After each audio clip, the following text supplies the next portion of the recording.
Hello' everyone, এটা বহুত বেছি ভাল খবৰ। আপোনালোকে যেনেকৈ আছাম ডাইৰেক্ট ৰিক্ৰুইটমেণ্টৰ বাবে অপেক্ষা কৰি থাকে, ঠিক তেনেদৰে BTC ৰিক্ৰুইটমেণ্ট কোকৰাঝাৰৰ ফালৰ পৰা নতুনকৈ 569টা পোষ্ট মুকলি হৈছে, য'ত নেকি ডিগ্ৰী লেভেলৰ 190টা পোষ্ট আছে, HS মানে হাই ছেকেণ্ডেৰী লেভেলৰ 104টা পোষ্ট আছে, আৰু গ্ৰেড 4ৰ বাবে আছে 275টা নতুনকৈ পোষ্ট, য'ত নেকি 18 বছৰৰ পৰা 40 বছৰৰ বয়সলৈকে আপোনালোকে এপ্লাই কৰিব পাৰিব।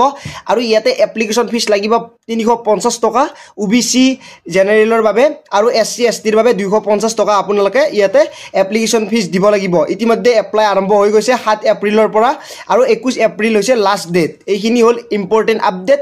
লগতে এই পোষ্টখিনিত এপ্লাই কৰাৰ বাবে আপোনালোকে BTRIৰ ফালৰ পৰা হ'ব লাগিব, মানে আছামৰ যিখিনি BTRI এলেকা আছে তেওঁলোকেহে এই পোষ্টখিনিত এপ্লাই কৰিব পাৰিব। এইটো এটা আছাম ডাইৰেক্ট ৰিক্ৰুইটমেণ্ট তেনেকুৱাকৈ BTC ৰিক্ৰুইটমেণ্ট কোকৰাঝাৰৰ ফালৰ পৰা মুকলি হৈছে 569টা পোষ্ট। এইটো এটা বহুত বেছি ভাল খবৰ। সকলো ল'ৰা ছোৱালীকে শ্বেয়াৰ কৰি দিব, একেবাৰে নাপাহৰিব।